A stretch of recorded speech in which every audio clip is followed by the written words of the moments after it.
Hello, xin chào các bạn đã quay trở lại với review 5 phút. Trong các tập tiếp theo của bộ phim tinh nghịch, có thể nhiều bạn ở đây đã biết rồi, sắp tới đây chúng ta chuẩn bị được xem một màn cướp dâu chất nhất màn ảnh nhỏ.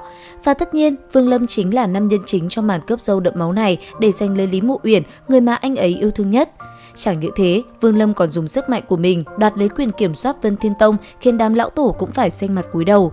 Kể từ đây, Vương Lâm cùng Lý Mộ Uyển rốt cuộc cũng quang minh chính đại công bố chuyện tình yêu của mình. Sau đó, Vương Lâm giao lại quyền quản lý Vân Thiên Tông cho Lý Mộ Uyển, đồng thời anh ấy còn để lại ma đầu bảo vệ nàng, rồi mới yên tâm rời đi khỏi nơi này trở về Triệu Quốc báo thù đáng ra. Tuy nhiên, lần này đi, Vương Lâm cũng từ đây bặt vô âm tín, mặc cho Lý Mộ Uyển vẫn ngày đêm trông ngóng nam nhân kia trở về. Trong thời gian đó, Lý Mộ Uyển đã nhiều lần đột phá Nguyên Anh, thế nhưng đáng tiếc, trải qua 3 lần, nàng đều thất bại. Cũng chính vì lý do này, thọ nguyên của nàng đã ngày càng suy giảm, chỉ có thể dùng đan dược kéo dài sinh mệnh mà thôi. Nếu không phải vì chờ đợi để gặp Vương Lâm một lần cuối, có lẽ Lý Mộ Uyển trong thời gian đó đã sớm tiến vào luân hồi. Cứ thế 200 năm trôi qua, vào một ngày, bất chợt Vân Thiên Tông gặp phải đại địch.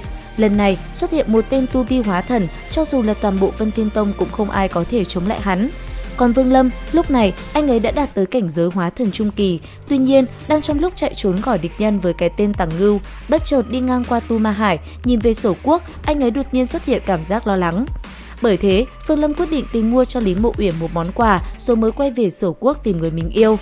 Tuy nhiên, ngay khi Vương Lâm trở về, anh ấy từ rất xa đã cảm nhận được Vân Thiên Tông gặp phải nguy hiểm. Bởi vậy, không chần chừ, anh ấy liền một đường đi tới. Cũng trong lúc đó, ở tại Vân Thiên Tông, Lý Mộ Uyển đang phải đối đầu với một tên tu sĩ hóa thần sơ kỳ tên Triển Bạch. Tuy nói chỉ là sơ kỳ, nhưng cho dù là trung kỳ, hắn ta cũng có thể đánh bại. Chính vì thế, Lý Mộ Uyển và toàn bộ người của Vân Thiên Tông đang đứng trước nguy cơ phải bỏ mạng và để đám tử trùng của tên kia thôn phệ thể xác. Thế nhưng, cũng đúng vào khoảnh khắc đám tử trùng kia lao tới thôn phệ thể xác của Lý Mộ Uyển, thì một thanh âm trầm thấp khiến người khác run rẩy vang lên nói: "Người chán sống rồi sao?"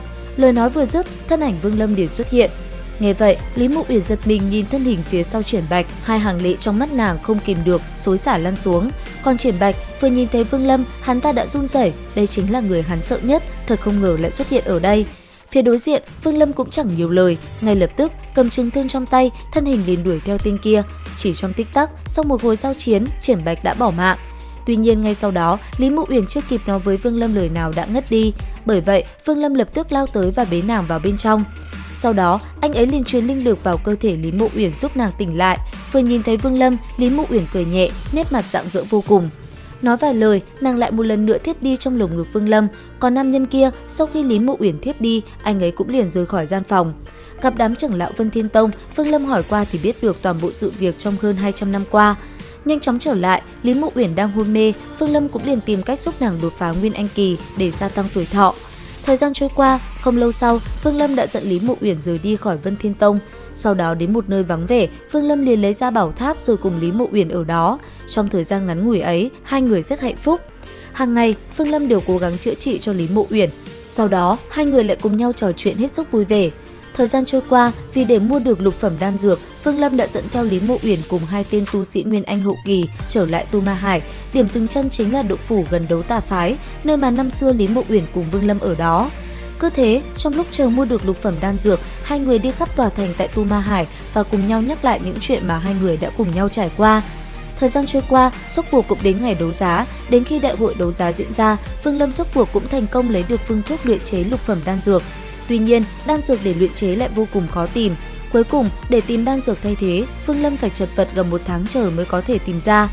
Cuối cùng, có đủ dược liệu, dựa vào người của Vân Thiên Tông, sau 4 năm, rốt cuộc lục phẩm đan dược cũng được luyện chế thành công.